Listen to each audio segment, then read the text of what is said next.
से नाराजगी है, कई सारी जो इश्यूज हैं उनको उठा रहे हैं, क्या करेंगे इस पूरे विषय पर? देखिए, काफ़ी टाइम से जब से ये ट्रेड डील की बात अखबारों में, मीडिया, वो भी व्हाइट हाउस के मीडिया से पता लगा, इधर के देश की सरकार ने तो क्लैरिफिकेशन कुछ दी नहीं, तब से फार्मर्स में बहुत बड़ा रोष है। क्योंकि जिस तरह की इंफॉर्मेशन आ रही है कि डेयरी के लेके और फ्रूट्स, वेजिटेबल्स, सीरियल्स को लेके जिस तरह की डील हुई है, उससे हिंदुस्तान भर के फार्मर्स को बहुत बड़ा नुकसान होएगा, खास तौर पे पंजाब के फार्मर्स को। क्योंकि अमेरिका में 80-90% फार्मिंग को सब्सिडाइज किया जाता है। उनके बहुत बड़े बड़े फार्म्स होते हैं, बहुत बड़ी सब्सिडी सरकार देती है, तो उनकी कीमतें के जब अन्न हिंदुस्तान में आएगा तो हमारे फार्मर्स उसके साथ कम्पीट नहीं कर सके, चाहे वो दूध हो, चाहे वो अन्न हो, चाहे वो फल सब्जी हो, जिस करके हमारी जो रीढ़ की हड्डी है, जो हमारी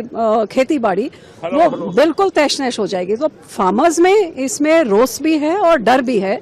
तो मैं समझती हूँ कि सरकार को ये दोबारा से किसान आंदोलन नहीं बैठाना चाहिए, क्योंकि पिछली बारी भी काले कानूनों के टाइम में बिना किसानों से बात किए एक बिल लाके उन पे थोप दिया था। अब ट्रेड डील भी आपने की है बिना इनसे बात किए, कम से कम करने के बाद तो इनको आश्वासन तो दिलवाइए। सो मिलना चाहिए। अब वो किसान इधर आना चाहते हैं, मुझे पता लगा है कि शंभू और खनौरी बॉर्डर में रोक दिया है उनको।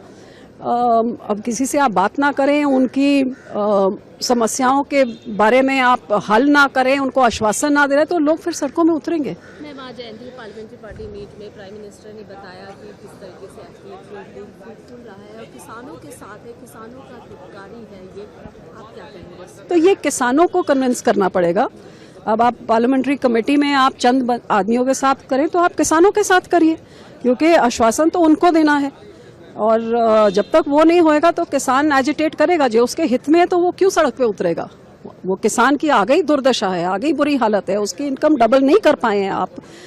यूरिया की शॉर्टेज है, डीएपी की शॉर्टेज है, ब्लैक में उसको खरीदना पड़ रहा है, ऊपर से मौसम की मार, कभी बाढ़ आ गया, कभी। अब हमारे पंजाब में ये जो फ्लड्स आए, मैन मेड फ्लड्स, मैं तो कहती हूँ जिस तरीके से पिछले साल इन्होंने किए, 3 साल लगातार 3 फसलें किसानों की बर्बाद हुई है। तो आप सोचिए, किसान की एक फसल बर्बाद हो जाती है, कितने सालों तक वो खड़ा नहीं हो सकता, जिसकी 3 बर्बाद हो गई, उसके हालात कैसे हैं जाके देखने लायक है। लेकिन ना राज्य की सरकार, ना केंद्र की सरकार से जब कोई हैंड होल्डिंग नहीं हो, कोई कॉम्पनसेशन नहीं मिले, तो किसान को खुदकुशी के अलावा और क्या उसके पास चारा रह जाता है। प्रभातखबर.com, विश्वास वही, रफ्तार नहीं।